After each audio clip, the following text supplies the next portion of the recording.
Seruste. Dneska si, tuto mám nejaké kúsočky, ale to je jedno. Ideme uviesť letný štart na Stihl FS 490.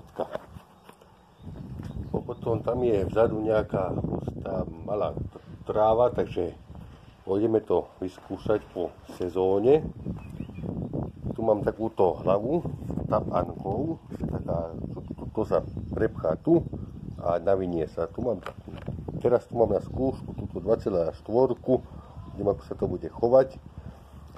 Za takých 10 €, 83 metrov. Uvidíme, tu sme takýto kúsoček, ešte tu mám tiež kúsoček.